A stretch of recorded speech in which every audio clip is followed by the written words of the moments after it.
So now we are going to learn radicals. So this is a radical sign, so that means a positive square root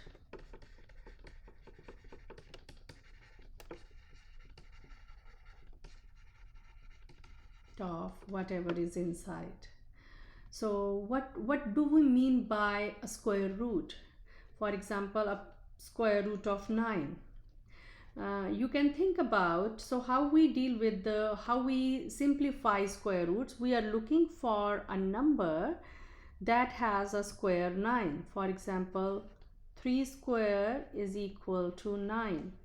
So the square root of 9 will be 3, because 3 square is equal to 9. So square root, if there is a square root, we can write here 2, but if you don't write anything here, it is understood that it is 2. So we can opt, mostly there is nothing written here, it is understood it is a 2 here, it is a square root. So we are looking for a number whose square is whatever is inside the square root. Similarly, square root of 16. Which number square is 16? 4 square is 16, so that's why square root of 16 is 4. So we can see the square root is the reverse process of the square. And if you have a 3 number written here inside this expression, that means the cube root means the cube root. And if you have n is written here of whatever is inside this number, that is called the nth root.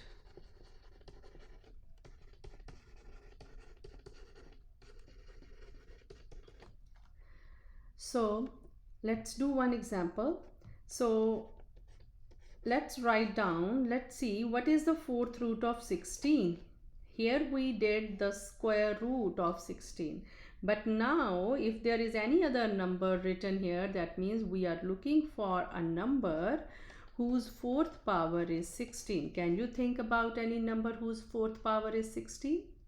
Yes, it is 2 has 4th power is 16. So the 4th root of 16 will be equals to 2. Okay, so we have a relation between the rational exponents and radicals.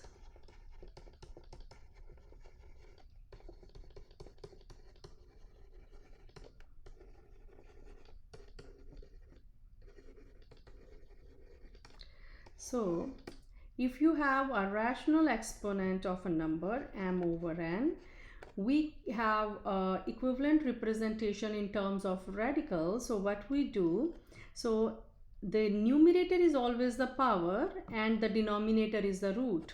Always remember, this is in the power and this is the root. So we can say the nth root of a has power m. So this is, both are the same expression but a different way of writing. One is written in the exponential expression and one is, another way is to write the same number in radicals. So for example, we did square root of 9.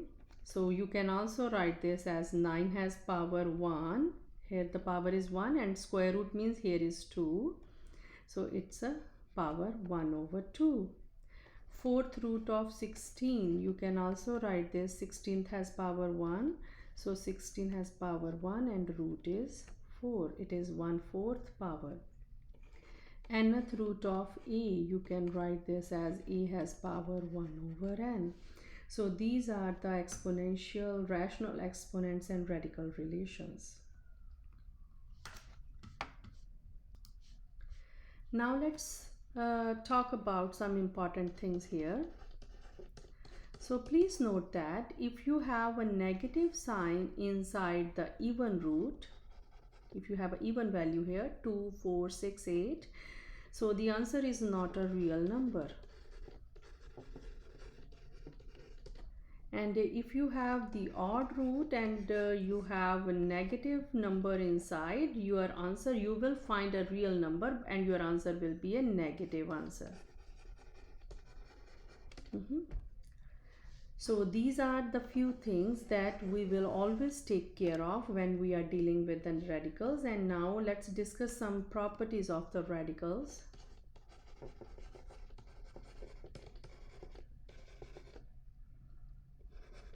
Let's talk about the nth root.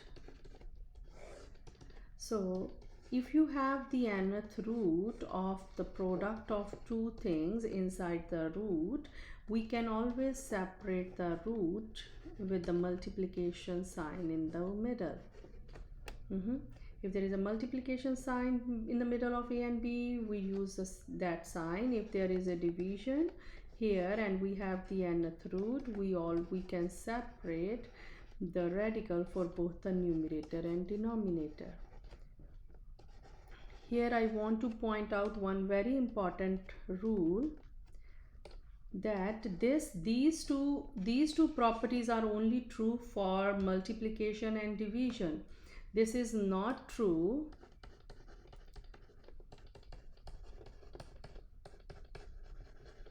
if a and b are connected with plus or minus sign.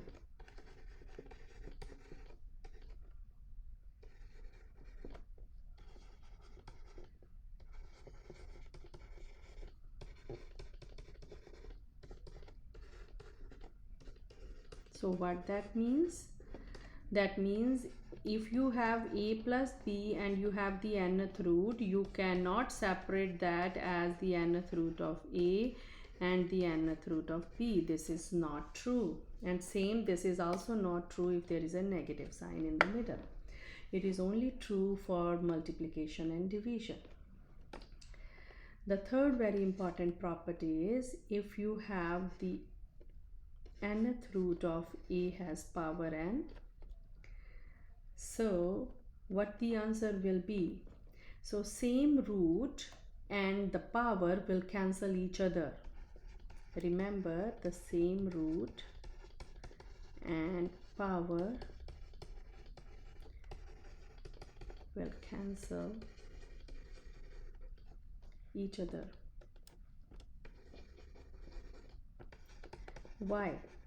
Because if you have the nth root of a has power n, you can write this in terms of rational exponent. It will be n is in the power and n is in the root.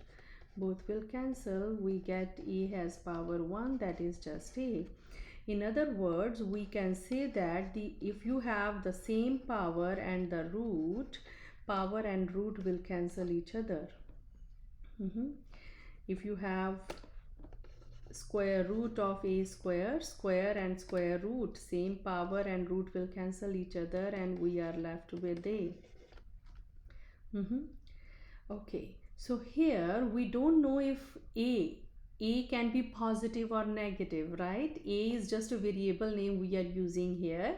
If you are using with a variable name, very carefully you have to write your answer. But if it is a number a, it can be 28, 25, minus 36. It can be some number, so you can easily see it is positive number or negative. But now a can be positive here or negative here. If n is even,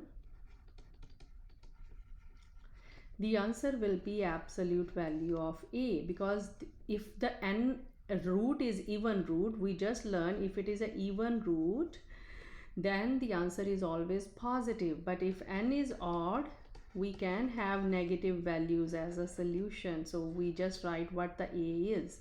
If a is positive, then absolute value will keep it positive. But in case if a is a negative number, the absolute value will make it positive in the case when n is even. And for the odd, we have to keep a as it is, positive, positive. If it is negative, then negative. Now let's do one example where we will use all this information about the radicals. So what is the fifth root of minus 96 minus the fifth root of 729? We just learned if we have the power and the root are same, we can cancel them. Okay, can you think about any number? Okay, first of all, this is an odd. 5 is an odd number, so negative sign inside the root will give you a real answer. So it's okay to have negative values inside the root if you are in the odd root. Can you think about any number whose fifth power is 96? If not, then write 96 as the product of two smaller numbers. So why I write so?